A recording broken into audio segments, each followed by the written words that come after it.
Well, welcome to my test review podcast on early Christian art. This is the first of a two-part lecture that's reviewing church architecture.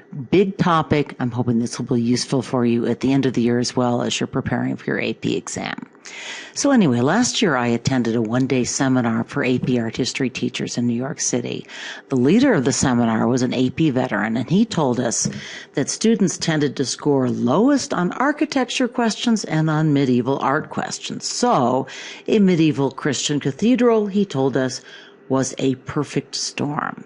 I want you to consider that a challenge. The good news is that we no longer need to bombard you with every possible church that the College Board might choose to stick on the test. We have a list of required churches.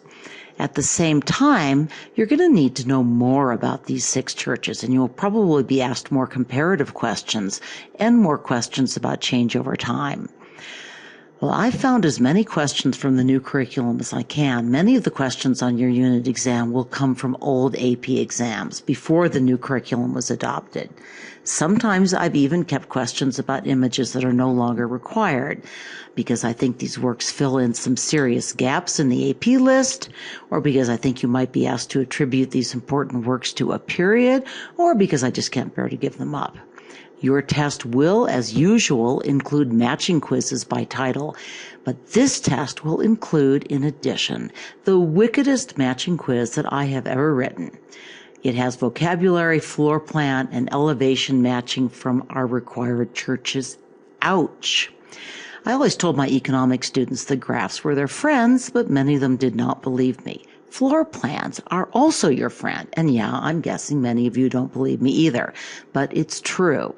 As for vocabulary, I don't think it's likely you'll get a lot of straightforward vocabulary questions, but I do think you'll need to know a lot of vocabulary to understand and answer many of the questions. So we're throwing it at you.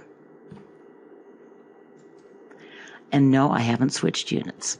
I'm showing you these plans of the Egyptian temple of Amun-Re, the Hindu Lakshmana temple to Vishnu, and the Parthenon, a temple to Athena, to make an important comparative point about all Christian churches. Like other sacred spaces, churches, the churches from this unit, are centers for ritual and ceremony. They often include elaborate decoration, and they frequently, though not always, are located in places with spiritual, historical, or political significance. They even have an element of exclusivity. Until the Protestant Reformation, churches, both Catholic and Orthodox, always had spaces reserved solely for the priest, clergy, and in the case of Byzantine or Orthodox churches, the emperor.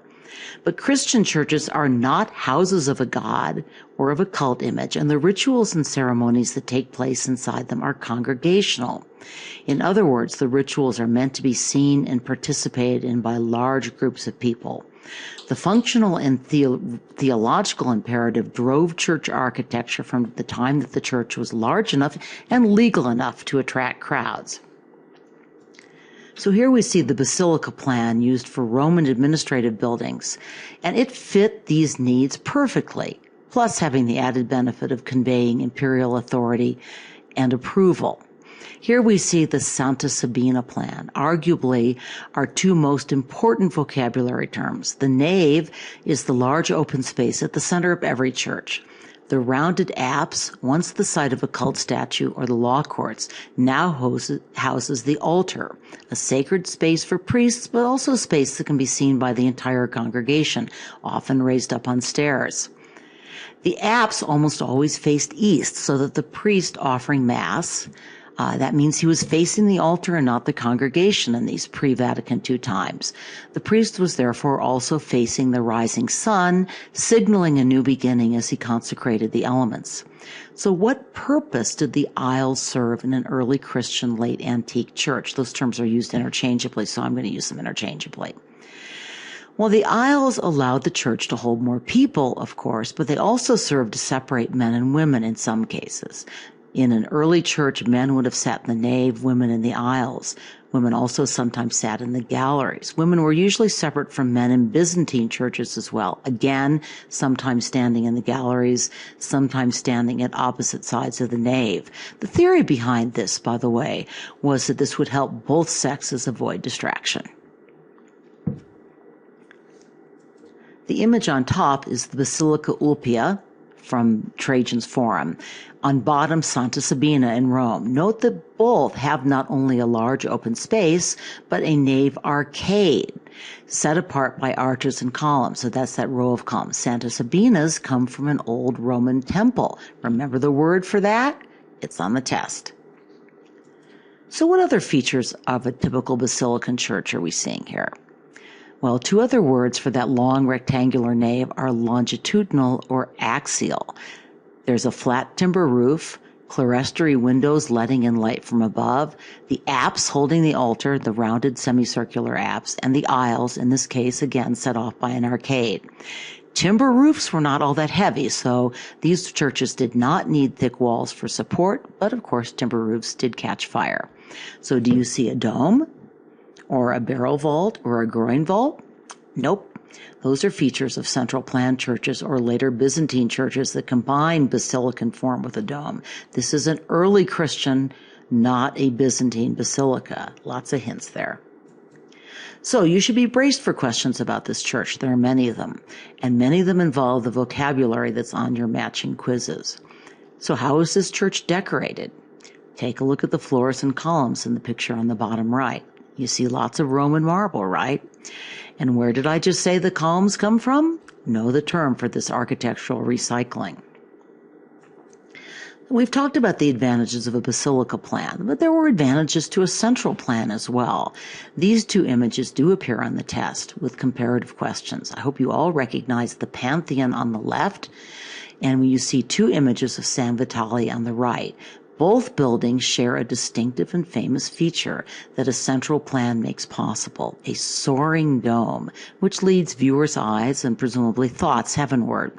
The reason the image on the upper right hasn't shown up, by the way, is that San Vitale's central dome was repainted in the Baroque era.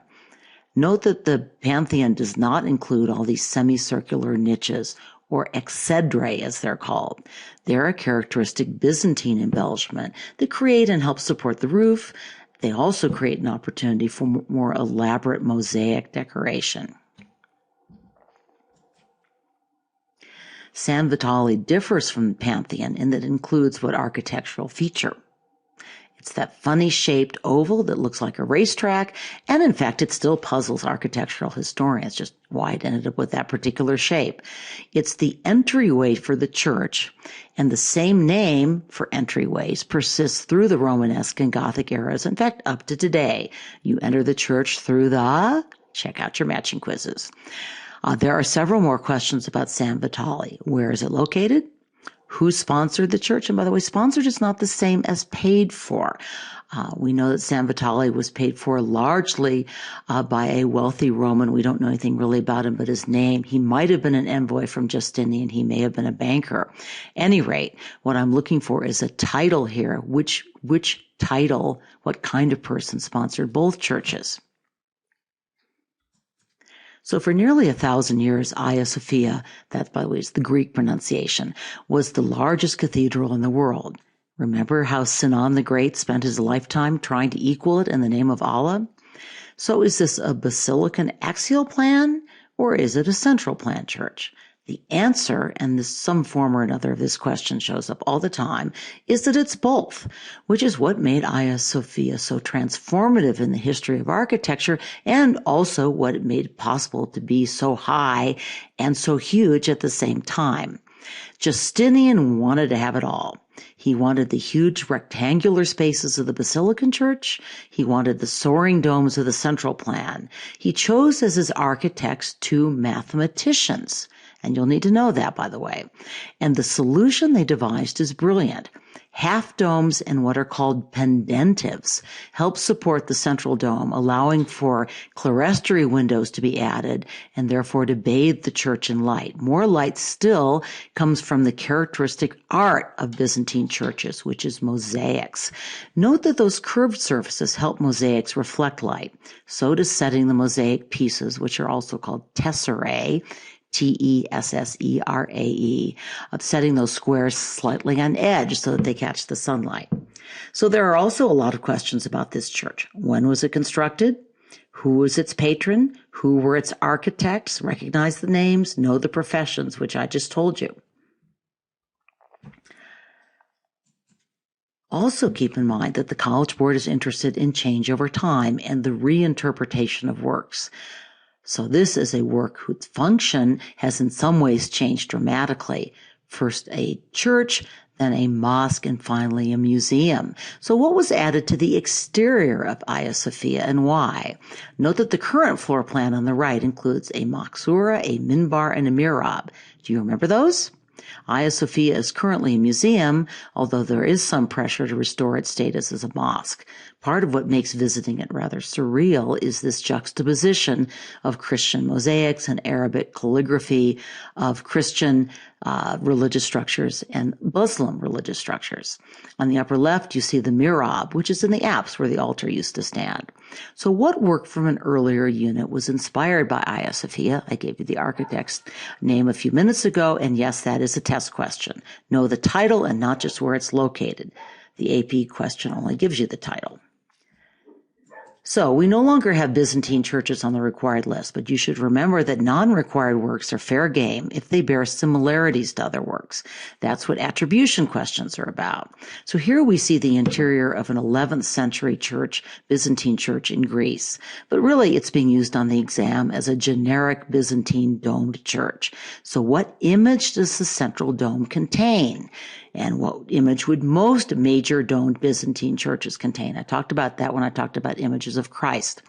Remember the term for Christ as ruler of all? And here's a tricky question. In a Byzantine church, only the priests and emperor can enter the altar space, and the altar space is located behind a frame. That frame is called an iconostasis. That's a term that has shown up on AP exams before. I don't know I can't remember if it showed up in the lecture you listened to. So here are two examples of an iconostasis. The one on the left is from a Russian Orthodox church in Moscow. That's where the Byzantine tradition was really carried on. The one on the right is from Hagia Sophia, reflecting post-iconoclasm remodeling. You should remember the image of the Virgin and the apse above the altar.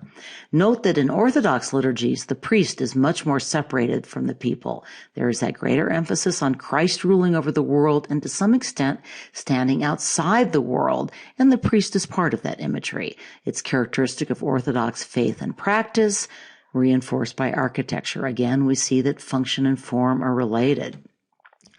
So here's a church you haven't seen. Does it remind you of a church you have studied? The College Board has simply cut out what I consider to be an important swath of medieval art, the Carolingian Renaissance under Charlemagne and the subsequent Ottonian Empire ruled by Charlemagne's Saxon successors. Now, Charlemagne's Palace Church is an old AP favorite, and I've kept some questions about it, both because it's an important church and because the College Board might get sneaky and invite this comparison. Charlemagne set out to restore Roman glory and classical learning. He had himself crowned Holy Roman Emperor by the Pope in 800, and he revived manuscript creation in Europe outside the Celtic fringe of Ireland and Northumbria that produced the Lindisfarne Gospels and the Book of Kells. Charlemagne also visited Ravenna on several occasions, and his imperial church quite clearly imitates San Vitale.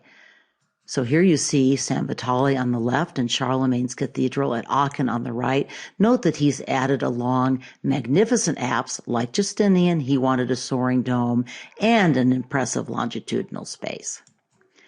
So here's another former College Board favorite that seems to have disappeared, but I'm sticking it in because it's a missing link in the development of church architecture. If you don't see this, you might be puzzled that suddenly towers pop back in. In the early medieval period, transepts became a more important element of Christian churches, which were now deliberately shaped like a cross. The term for that is that they were built in cruciform style. This church actually has a double transept. It also has elaborate towers at its western entrance opposite the apse in the east. Cruciform shapes, transepts, towers, and elaborate entrances are all going to be part of Romanesque and Gothic churches, which I'll turn to in a minute. So I want you to see that, in fact, they did emerge earlier. So I was quite startled that the College Board left off the doors to St. Michael's of Hildesheim, an Ottonian church, since this work featured very heavily on AP tests in the past. And for that reason, it's going to show up on your test as well. One reason that these doors are so important in art history is that this is the first large-scale bronze work produced in Europe since the Classical era. So it represents a revival of the lost wax method. This is going to be very important when we get to the Renaissance. Another reason I want you to see this work is to note that entryways are becoming more significant to Christian church architecture. This one pairs scenes from the Old and New Testament, a juxtaposition that we'll see in moralized Bibles as well. So here's another panel from the door, Adam and Eve being expelled from paradise. It's going to show up on the test. You just need to know where it's found. Well, I'm going to quit here so that the podcast doesn't get too long and choke YouTube. I'll continue with Romanesque and Gothic church architecture in my next review podcast.